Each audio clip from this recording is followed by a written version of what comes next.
the Economic Freedom Fighters in KwaZulu Natal says it prides itself on its growth and support amongst the electorate. The party grew from 64 councillors in the province during the 2016 municipal elections to 164 councillors during last year's municipal elections. The party is holding its provincial elective conference in Durban. Party leader Julius Malema is addressing the conference. On that note, let's take you live there.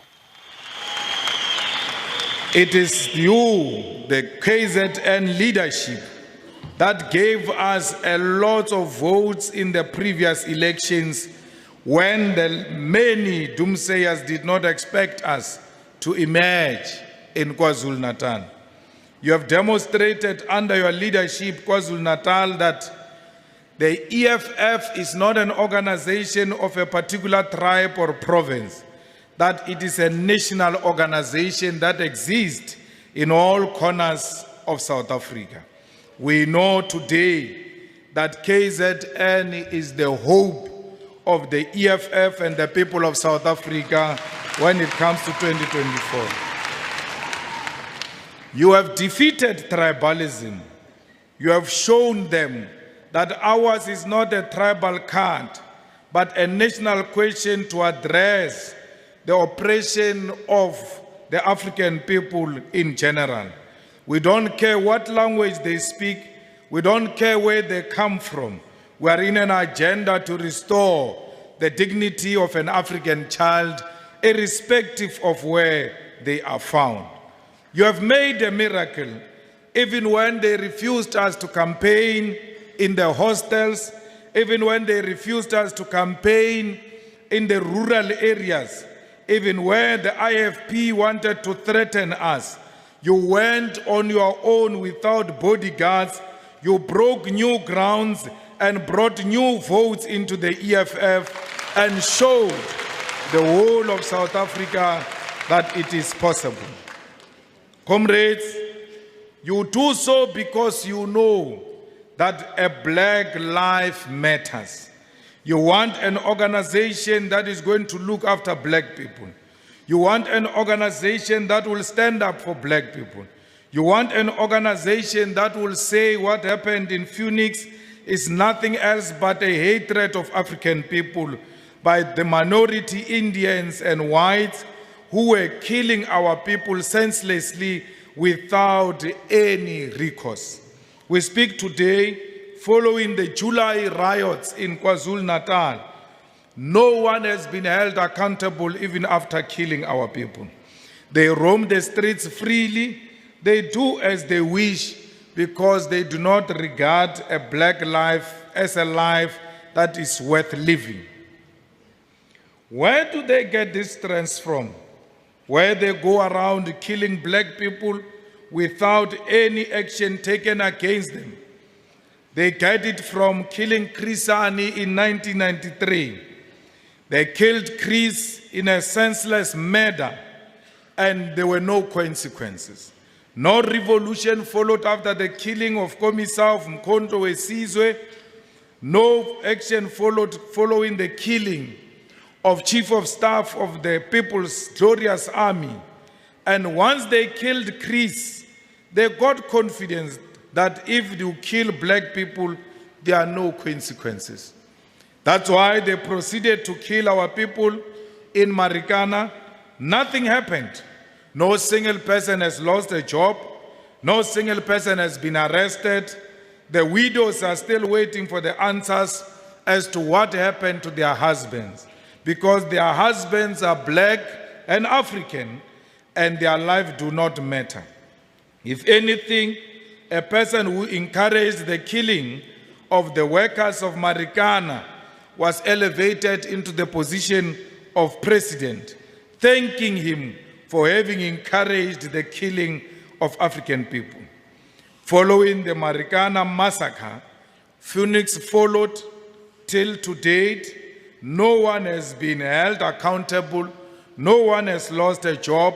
No one has been questioned about why did you engage in the senseless killing of our people. Our people were stopped on the roads. They were searched in Umhlanga, in Town, in Phoenix, in Balito, everywhere else where black people were passing during the July riots. Women were harassed by white Indian racists, and nothing till to date followed those who harassed our people. If anything, Ramaphosa supported them and congratulated them for having defended their own suburbs against black people. Where was the EFF? Why didn't the EFF visit these people in defense of black people? What did the EFF do to respond to the killing of Africans? Because no killing must be responded to through exchange of roses. The violent people only understand the language of violence. And that when violence is meted against black Africans, we must never respond with peaceful means. Violence must be met with violence. And violence can only be resolved by violence. We must never be scared of those who unleash violence on African people. They must know that our peaceful means to democracy and economic freedom does not equate to cowardice. We are not cowards. We are peaceful. We seek justice. But those who take our peacefulness for granted will know us for who we are. We will make them meet their maker before their time arrives, because we will not be silenced through violence in our own country. Comrades, we are tired of being shot and killed in our country, and when we ask, they say they mistaken us for baboons in our own country. Children get killed because they are accused of stealing meal or all manner of things in the farms, yet there is no radical response to those who kill our people. Comrades, if anything, they are trying by all means to silence the radicalism and the militancy of our people. They want to stop revolutionary songs. They want to suspend and destroy everything that demonstrates the heroism of black people. If we allow them to silence revolutionary songs, you must be guaranteed that one day we are going to wake up and will be told the name Shaka Zulu resembles violence and therefore should no longer be called in South Africa. By so doing, they will reclaim and rename all the airports and everything else that we've named after our heroes. The names and songs that resembles the apartheid murderers, the songs and names that resembles the oppression of black people have not been removed anywhere. If anything, the stem, which was sang during the killing of black people, is part of the national anthem. If anything, Verwoerd, Malan, and everybody else who was commanding the apartheid racist regime in the brutalization of black people, those names are still there being celebrated. But anything that reminds us of who we are and which battles we fought and how we have emerged victorious in those battles, they want to destroy, because they don't want a black person to know where you come from. They want to tell you about you. They want to tell you about your own history, because if you are taught the correct history of the black nation, all of you will rise and defend the gains of those who came before us. Comrades, the people of Mkhanya Kute are being removed from their land. Racists are controlling water schemes. Electricity is unreliable. There is nothing that is given to black people without a hassle. Yet we call this a land of our forefathers. We must, through this organization, build a strong, formidable force which will ensure that our black people are proud of who they are and do not regard themselves as subjects of colonialism and imperialism. The EFF is the spear in the hands of the conquered nation of black people, and this spear must never be destroyed by anyone. Comrades, when you engage in factionalism, wanting to destroy this spear in the hands of the poorest of the poor, remember all those people who are losing their animals in KwaZulu Natal because they went into a white farm for grazing. And the white farmer found those animals and took them because they came grazing in his farm without a permit. You must know that those people who lost those animals are looking for the EFF to go and reclaim back those animals. If you destroy this organization, remember that there are a lot of people in Umgeni municipality who are looking for clinics, and there are no clinics, and those are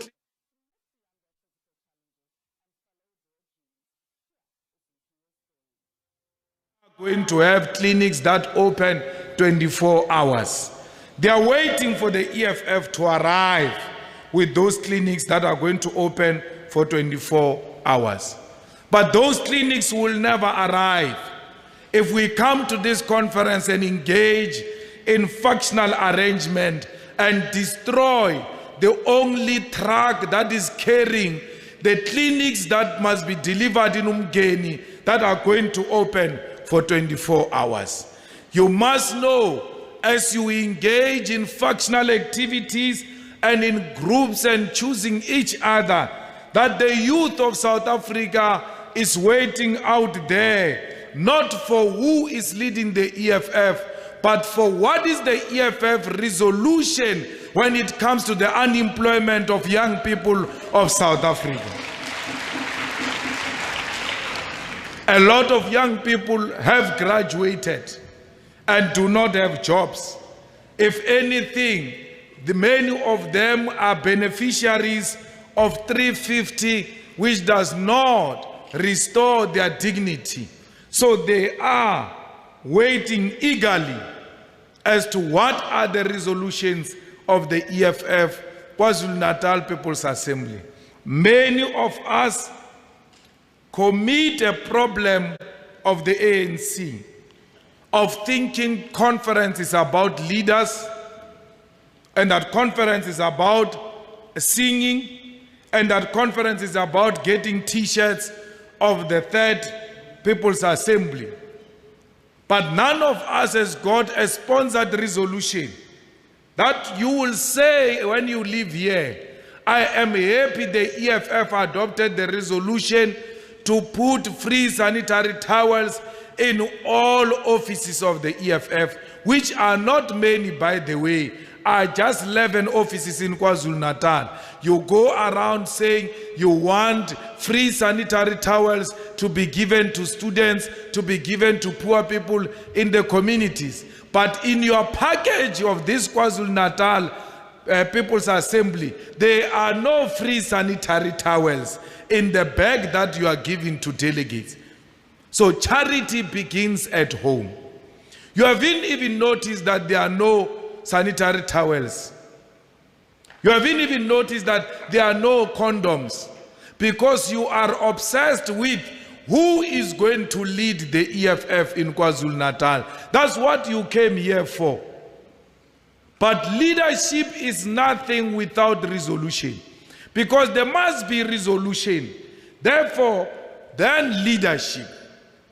So that the leadership you elect, you look at what type of resolutions have we taken and who is fit to implement these resolutions. But the obsession with names.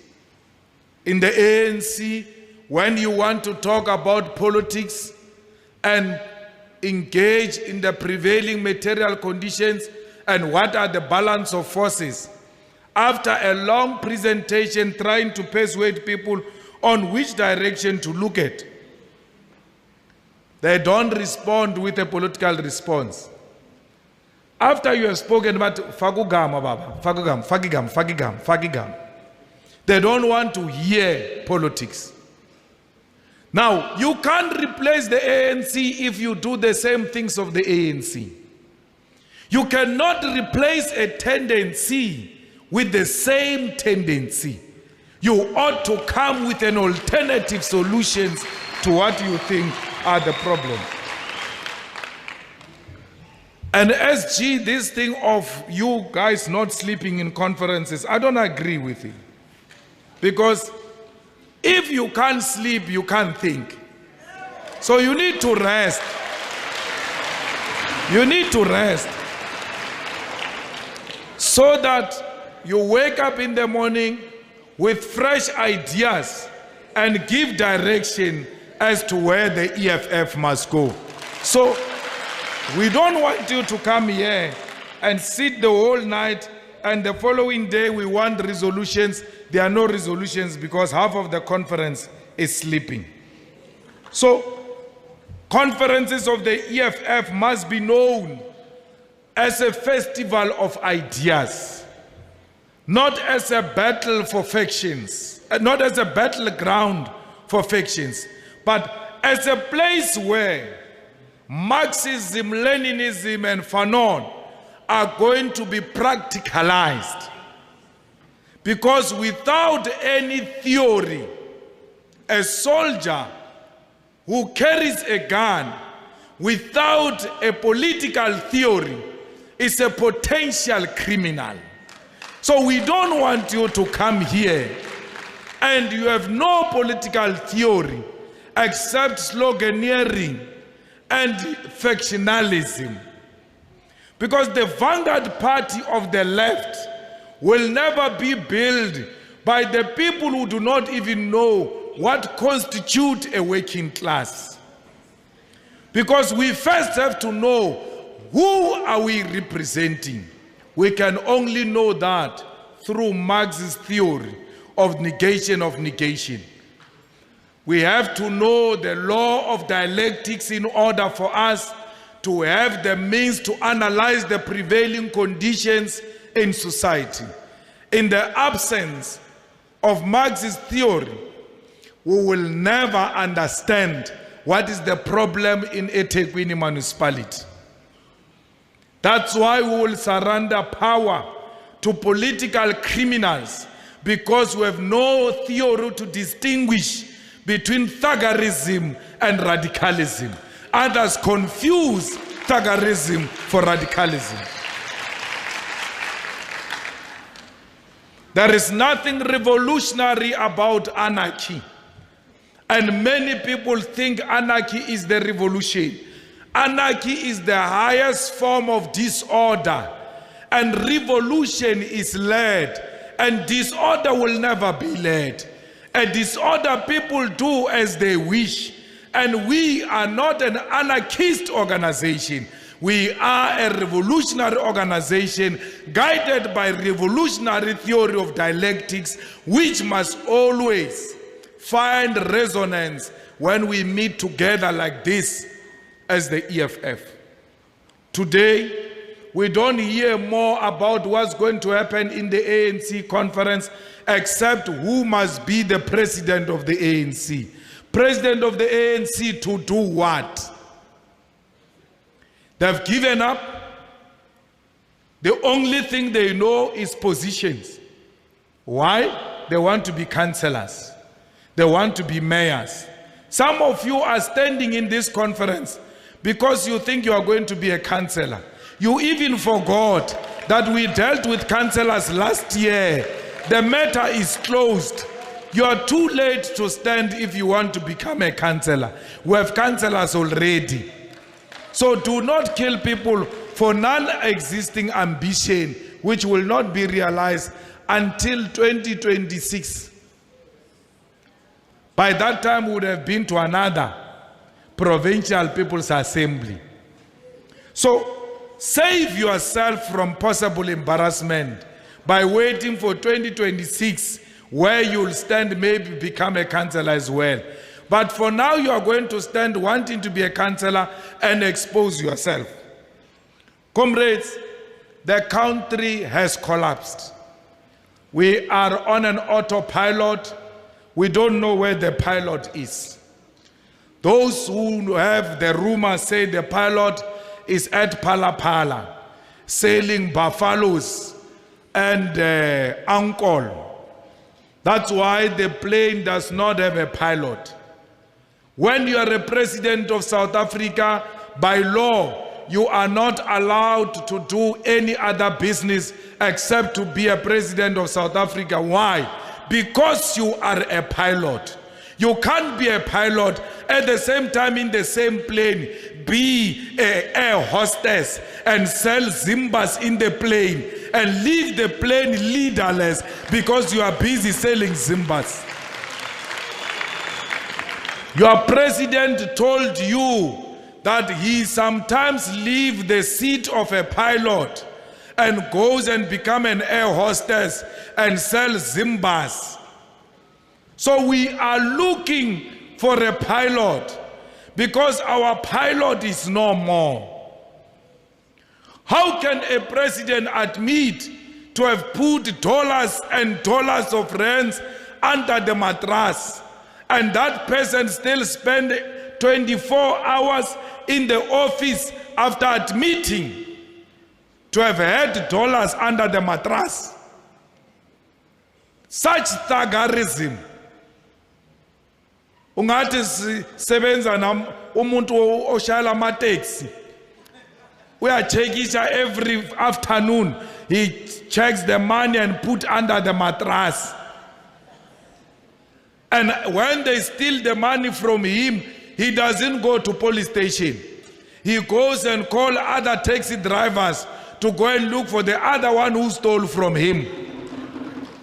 What type of a president do we have in South Africa who leaves the office to go and sell Ankol? Let's say the money is not stolen. That's fine. It's his money. He says he made money during the sales of Ankol and Buffalo. When he was selling Ankol and Buffalo, who was the president of South Africa during that time? You have a president who tells you that I sometimes leave this seat to do other things, and you don't release him or no. Go and do those things freely. We want a full-time president. We don't want a part-time president. Because by law, the president must not do any other job except being the president of South Africa.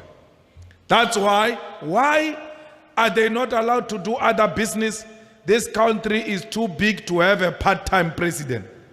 Because we've got an absent president, Transnet has collapsed. Because there's no one to look after Transnet. PRASA has collapsed. SABC is running on autopilot. The municipalities, all of them without fail, have collapsed. If they pay salaries, the municipalities, they can't pay Eskom. Today, we have no electricity in South Africa because Eskom has collapsed. Why? The president is nowhere to be found. He's busy cleaning after the poo-poo of Ankol in a kraal. So, you expect to have a country without a president and still think you can get jobs. You expect to have a country and have the economy grow without the president. You expect this body of yours to function without a head. Have you ever seen a headless chicken? What it does? That's where we are now. This country has become a headless chicken. It has got no direction unless the EFF wakes up in KwaZulu Natal and we take KwaZulu Natal and we take the whole of South Africa and redirect this country to a proper destination. If we don't do that, I can tell you now, South Africa will not be worth living in it. These people that you have been insulting, saying Zimbabweans, saying Nigerians, saying all manner of things, you are next. Your country is going to become another failed state. And when this country becomes another failed state, you are going to live here into other people's countries to look for greener pastures. We must stop that. South Africa must still prosper, and it must prosper without the ANC. Nothing will happen if the ANC gets out of power. Mandela was in power. Mandela left power. The country continued. Mbeki came, left. Zuma came, left. Ramaphosa will leave soon. This country must still go forward under the capable leadership of the EFF, and no one will give this country a proper direction except the leadership of the EFF. Comrades, we will never get a changed country if we still have parties that are in power and they are controlled by the Oppenheimer family. Today, when Mazzotti gives the EFF 200,000 to register as a political party, they flag him as a politically exposed person. They close his accounts because he gave the EFF 200,000. But the Oppenheimer family gives the DA 15 million, gives Action SA 10 million. They are not flagged as politically exposed person because they gave DA, ANC, Action SA money. But once you give EFF money, which is a constitutional political party, third largest in South Africa, they treat you the same way they treat terrorists. So you can see that all these electoral laws, all these initiatives is to stop the EFF. Why are they stopping the EFF?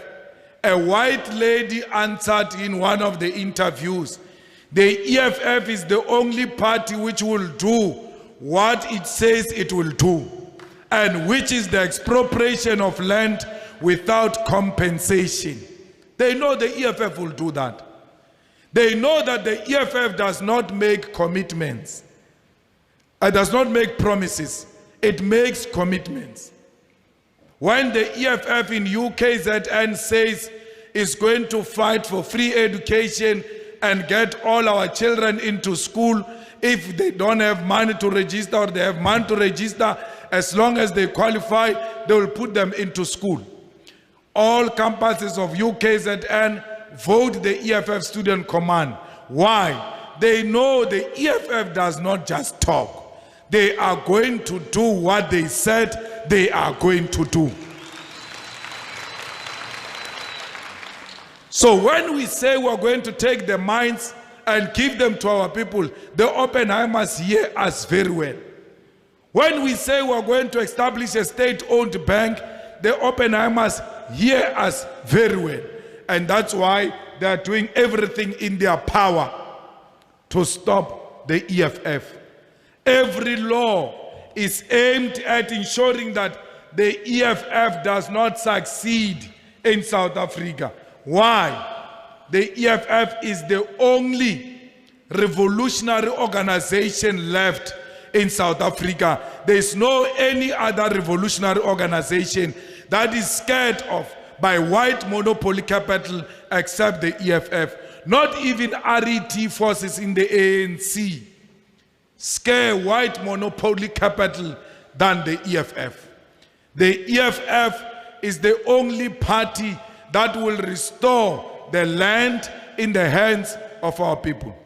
The EFF is the only party that will make sure that the dignity of domestic workers in eThekwini and everywhere else are restored. Today, all black elite who pretend to hate the EFF, When they fight with their bosses, they mention the EFF.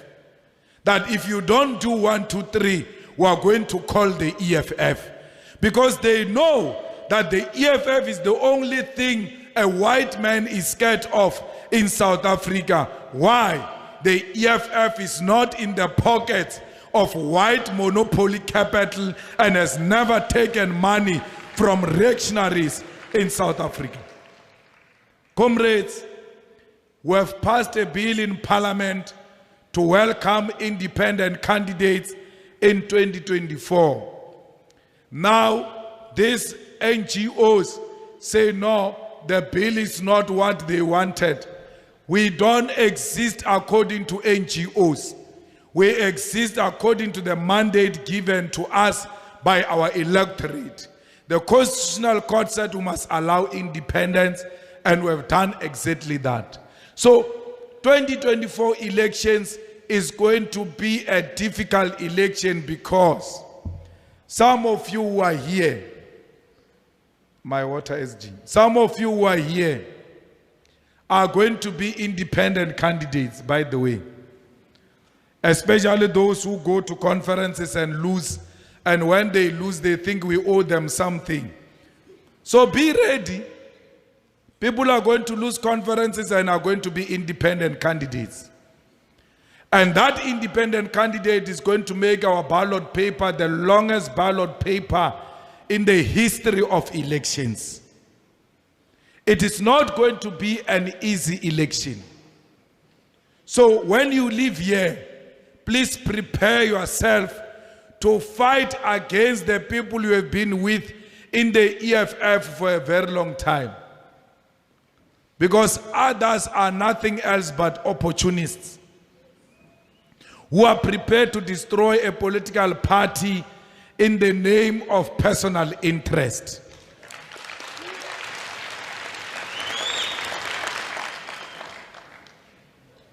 Why do you want to lead at all costs? Why do you think if it's not you, the EFF is dead? Because others have lost here. They are going to be saying, I feel the EFF is dead, I'm telling you. Because when you are not elected, EFF is dead. Because you are the EFF. You confuse EFF with your microwave. You think EFF is one of your kitchen equipment. EFF is not a family matter. It's a national matter and does not belong to any individual.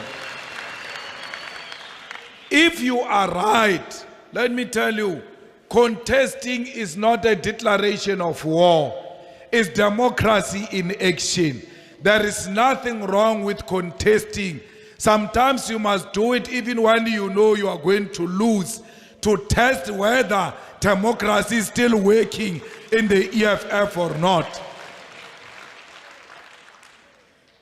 Harry Gwala wanted to contest who? Mandela. Was it Mandela? In the first conference. And when they asked for seconders, he got only one hand or two seconding him. And they asked him and said, why did you contest even when you knew you were going to lose? He said, I wanted to teach the future generation that there is democracy in the ANC, that no one is born for position in this organization. So today you have lost.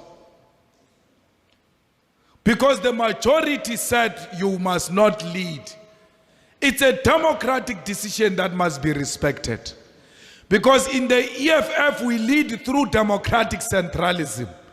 A decision of the higher structure is binding on lower structures. Now this higher structure has taken a decision and said Monges will lead. Whether you like it or you don't like it, you must respect democratic centralism. And let me tell you, majority can also be wrong. It doesn't mean because I'm voted by the majority, it means they are right. The majority can be wrong because majority is always wrong there in parliament called the ANC, yet is in majority. What do we do when the majority is wrong? Do we throw the baby out with the water? No. Because we are defeated democratically, wrong as they are, we are going to support them. But we'll continue to advocate for this idea from within the structures of the organization until the day they realize we were right. Do not choose your friends to lead with you. Because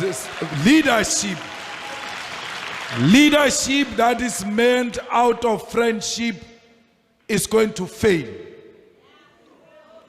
Tomorrow, we must go to the War Council. Me and Marshall were friends.